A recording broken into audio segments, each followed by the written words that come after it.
Hello friends. मैं आपको आज एक रियल सिनेरियो के बारे में बताना जा रहा हूँ और ये डायग्राम के माध्यम से मैं आपको बताना चाहता हूँ कि अज्योर में हब एंड स्पोक मॉडल हम कैसे यूज़ करते हैं और हमें एक अच्छी आर्किटेक्चर बनाने के लिए और ट्रैफिक का हमें सिक्योरिटी वगैरह अप्लाई करने के लिए जो हमारा ट्रैफिक जाता है आउटसाइड इंटरनेट के लिए वो सिक्योर होना चाहिए। तो वो हम चीज़ें कैसे हम डिज़ाइन करते हैं, तो उसके लिए मैं एक्चुअली ये डायग्राम के माध्यम से मैं आपको बताना चाह रहा था। तो इसमें बेसिकली जैसे कि आप देख रहे हैं, इसमें डायग्राम है। इसमें मेरा एक ये हवी नेट है, इसको मैं हवी नेट मैंने माना है। और ये मेरा जो है स्पोक वी नेट है, स्पोक वी नेट है और ये स्पोक टू वी नेट है।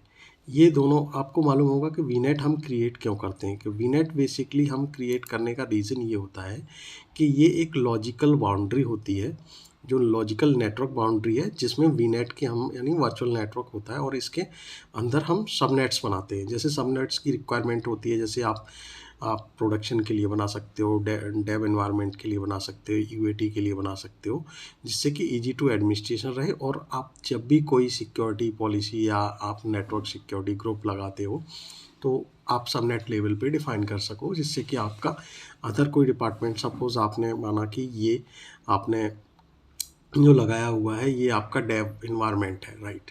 अब ये आपका डेव इन्वायरमेंट है और एक आपका इसमें प्रॉड इन्वायरमेंट है। तो आप प्रॉड पर कोई भी एनर्जी लगाते हो तो वो डेव को इम्पैक्ट नहीं करना चाहिए, और डेव पर लगाते हो वो प्रॉड को इम्पैक्ट नहीं करना चाहिए। तो मैंने यहाँ पे क्या किया हुआ है, बेसिकली ये हब वी नेट है और ये मेरा स्पोक वी नेट है। जो मेरा ट्रैफिक बेसिकली आप देख रहे होगे, मैंने जो हब वी नेट के नेटवर्क रेंज दी हुई है वो 10.0.0.0/16 की रेंज दी हुई है, जो मेरे वी नेट का स्पेस है। मैं बात करता हूँ वी नेट 1 की। तो ये मेरा वी नेट है, मैं वी नेट 1 को ये एड्रेस स्पेस दिया है और इसके अंदर जो भी सबनेट्स बनाए हैं मैंने उन उनको मैं जो भी एड्रेस दूंगा, जो आईपी एड्रेस अलाइन होंगे वो इसमें से दिए जाएंगे। और ये मेरा इंटरनेट है सपोज।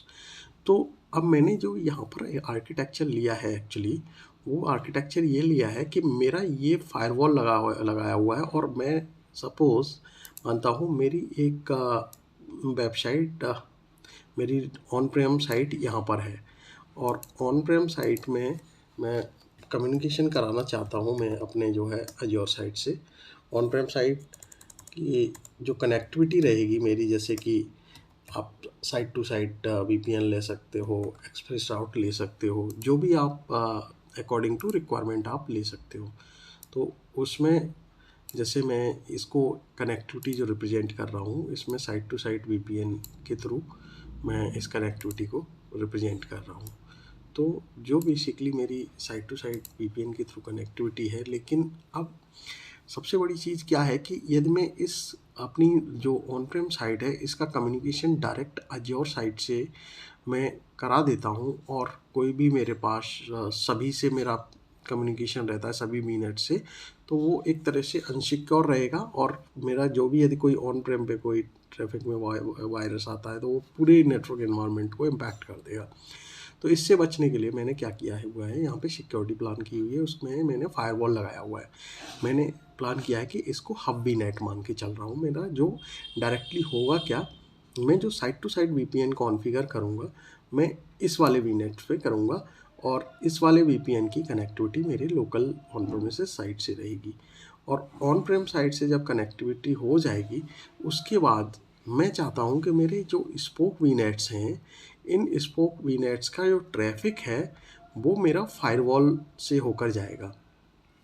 तो उसके लिए मैंने क्या किया हुआ है, उसके लिए मैंने एक सबसे पहली चीज़ मैं ये चाहता हूँ कि मेरे जैसे मेरा ये वी नेट है वो ईस्ट यूएस में है और ये मेरा वी नेट जो है वो साउथ ईस्ट एशिया में है। तो मैंने जो क्या किया है कि इसमें वी नेट 1 के साथ इसकी पियरिंग की हुई है और वी नेट 1 के साथ इसकी पियरिंग की हुई है। और पियरिंग करने के बाद आपको मालूम होगा पियरिंग हम करते क्यों हैं। पियरिंग करने का मेन मोटो ये होता है कि जैसे हम सपोज ये वीनेट है, ये इससे कम्युनिकेट नहीं कर सकता, और ये वीनेट इसके साथ कम्युनिकेट नहीं कर सकता, और ये वीनेट इसके साथ भी कम्युनिकेट नहीं कर सकता। बट हमारी रिक्वायरमेंट यहाँ पर ये है कि हम चाहते हैं कि ये हमारा वीनेट इससे कम्युनिकेट करे, और कम्युनिकेट करने के बाद जो भी आउटसाइड ट्रैफिक इंटरनेट पर जाता है या ऑन प्रेमिसेस साइट पर जाता है वो फायरवॉल के थ्रू ही होकर जाएगा और फायरवॉल के थ्रू ही होकर आएगा। तो उसके लिए हमने क्या किया, नेटवर्क पेयरिंग कर दी वीनेट के साथ। लेकिन वीनेट के साथ पेयरिंग करने के बाद हमने क्या किया है कि एक सबनेट अजोर फायरवॉल सबनेट बनाया हुआ है जिसमें हमने अजोर फायरवॉल को इंस्टॉल किया हुआ है। अब अजोर फायरवॉल से ट्रैफिक ले जाने के लिए हमने क्या किया हुआ है कि राउट टेबल बनाए हुए हैं। राउट टेबल बेसिकली क्या होता है कि राउट टेबल में हम राउट्स डिफाइन करते हैं कि किस वीनेट का ट्रैफिक किस गेटवे से जाना चाहिए।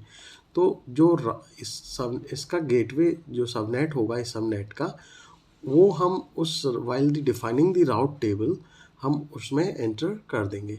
तो उसके माध्यम से ये जो इस वीनेट का ट्रैफिक जो है सारा वो हमारा इस फायरवॉल से होते हुए जाएगा। तो basically hub and spoke model का मेन मोटो यहाँ पर ये है कि जो भी आउटसाइड कनेक्टिविटी जितनी है उसके लिए रिस्पॉन्सिबल हमारा ये हब वीनेट रहेगा, जिससे कि हमें जो भी कोई बाहर से अटैक्स होते हैं या कुछ भी कोई भी किसी टाइप का अनशिक और चीज़ें आती हैं तो उसको पहले हमारी फायरवॉल फेस करेगी और उसके बाद फायरवॉल जो है फेस करने के बाद फिर इस पर होकर आएगी। तो ये बेसिकली हमारा मेन मोटो है हब एंड स्पोक मॉडल के माध्यम से। तो इसमें मैंने यही बताया हुआ है कि हब एंड स्पोक मॉडल कितना नेसेसरी होता है, और जब भी हम कोई आर्किटेक्चर बनाते हैं तो हम हब एंड स्पोक मॉडल में बनाते हैं। जैसे कि मैंने यहाँ पर आपको दिखाऊंगा, मैंने एक आर्किटेक्चर डायग्राम भी बनाया हुआ है। आप देखोगे डायग्राम तो आपको डायग्राम में बिल्कुल साफ नज़र आएगा कि ये मेरा ऑन प्रोमिस साइट है, जिसमें ऑन प्रोमिस साइट देखोगे ये मेरे पालो अल्टो फायरवॉल है, ये भी पालो अल्टो फायरवॉल है। ये दो फायरवॉल हैं बेसिकली मैंने रिडंडेंसी के लिए लगाए हुए हैं, जिससे कि मेरा वन फायरवॉल डाउन हो जाता है तो दूसरा फायरवॉल मेरा अप रहेगा और ट्रैफिक इम्पैक्ट नहीं होगा। और जितनी भी जो वट एवर आपके रिसोर्सेज हैं ऑन प्रेम पे, ऑफिस 365 एक्सचेंज या SQL storage area network storage, ये सारे आपके ऑन DNS ऑन, तो ये सारे आपके ऑन प्रेमिसेस डेटा सेंटर में हैं। अब बात करते हैं कि हमारी जो कनेक्टिविटी है, बेसिकली कनेक्टिविटी की बात करें, ये मेरी अजोर साइट है। अजोर साइट में भी मैं बात करता हूँ, मेरे 2 सब्सक्रिप्शन हैं और मैंने 2 सब्सक्रिप्शन लिए हुए हैं, और उन सब्सक्रिप्शन में जितने भी जो भी वीनेट हैं मेरे, मैंने क्या किया है कि इसको एक को हब माना है और इसको एक स्पोक माना हुआ है। तो इसमें बेसिकली मैंने site to site VPN configure किया हुआ है मैंने हब वीनेट के साथ, और साइट टू साइट जो VPN कॉन्फ़िगर करने के बाद मेरी कनेक्टिविटी जब हो जाती है तो यहाँ बेसिकली होता क्या है कि हम जो पियरिंग, एक तो होती है नॉर्मल पियरिंग, जिसमें नॉर्मल पियरिंग में क्या होता है कि ये आपस में कम्युनिकेट करेंगे, बट कोई थर्ड पार्टी कनेक्टिविटी होगी। जैसे सपोज़ ये आपकी हब जो है ऑन प्रेमिसेस से कनेक्टेड है। अब ऑन प्रेमिसेस से जब कनेक्टेड है यहाँ पर, तो ये हब जो नॉर्मल पियरिंग में ये आपका स्पोक वीनेट है, इससे तो कम्युनिकेट करेगा लेकिन आपकी ऑन प्रेमिस साइट से नहीं करेगा। लेकिन अब आपकी रिक्वायरमेंट क्या है बेसिकली कि आप चाहते हो कि इस जो ट्रैफिक है आपके स्पोक वीनेट का यहाँ से होता हुआ और आपके हब वीनेट पर जाएगा, और हब वीनेट से होकर आपके साइट टू साइट VPN से होता हुआ ऑन प्रेमिस पे जाएगा। तो उसके लिए एक फीचर होता है वीनेट पियरिंग विद ट्रांजिट गेटवे।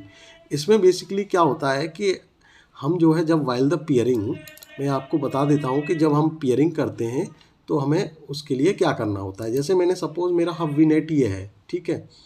अब मेरा हब वीनेट, इसमें जब मैं पियरिंग करूँगा, एक होती है नॉर्मल पियरिंग और एक होती है आपकी ट्रांजिट गेटवे वाली पियरिंग। तो जब आप नॉर्मल पियरिंग करोगे तो यहाँ पर पियरिंग लिंक नेम डाल दोगे, जो भी आपने डाल दिया, मैंने ADF डाल दिया, अलाउ ट्रैफिक ये सारा चीज़ रहेगा। लेकिन आपको जो जब आपका स्पोक आप चाहते हो कि कम्युनिकेट ऑन प्रेम से भी करे, हब के से ट्रैफिक जाएगा, तो आपको हब वाले वीनेट पे ये सेटिंग रखनी होगी, use the remote virtual networks gateway और राउटर। और इसके बाद आप पियरिंग नेम यहाँ पर दे दोगे कि हब से, यानी यदि आप यहाँ पे डाल दोगे हब टू स्पोक, और यहाँ डाल दोगे स्पोक टू हब, नेम देना है सिर्फ। और यहाँ पर जो डालते हैं हम, यहाँ पर डालते हैं दूसरे, यदि आपके दूसरे सब्सक्रिप्शन में वीनेट है तो उसकी रिसोर्स आईडी डाल देते हैं यहाँ पर, और रिसोर्स आईडी आपको प्रॉपर्टीज़ में जाके वीनेट में वहाँ से रिसोर्स आईडी मिल जाती है।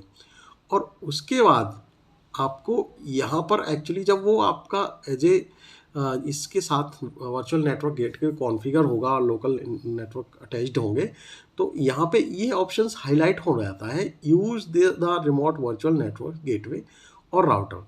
ये सेटिंग जो आपकी रहती है बेसिकली, ये सेटिंग रहेगी आपकी जो स्पोक वाला वीनेट है उसके लिए। आप यहीं से दोनों के लिए यहीं से कॉन्फ़िगर हो जाती है while the adding the pairing options. तो कभी कभी क्या होता है, कुछ लोग कहते हैं कि मैंने हब एंड स्पोक मॉडल तो बनाया हुआ है, लेकिन मेरी जो स्पोक वाली मशीन्स हैं वो ऑन प्रोमिसेस डेटा सेंटर की बीएम्स के साथ, मशीनों के साथ कम्युनिकेट नहीं कर रही हैं।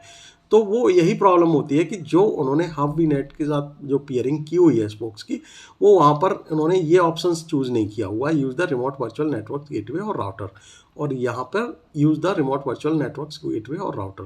तो यदि वो ये ऑप्शन सेलेक्ट कर लेंगे तो फिर आपका ये सक्सेसफुली कम्युनिकेशन हो जाएगा। तो यही बेसिकली मेरा मेन मोटो था इसके बताने के लिए कि हब एंड स्पोक मॉडल कैसे काम करते हैं, और स्पेसिफिक आपको किसी ट्रैफिक को डाइवर्ट करना हो किसी फायरवॉल के थ्रू या किसी एक वर्चुअल अप्लायंस के थ्रू, तो वो आप राउटिंग टेबल बनाकर उसमें कर सकते हैं, जो कि काफ़ी अच्छा फीचर होता है जोर में। आशा करता हूँ कि आपको ये काफ़ी अच्छे से समझ आया होगा, hub and spoke model with network pairing and transit gateway network pairing. So thank you so much for watching, thanks a lot.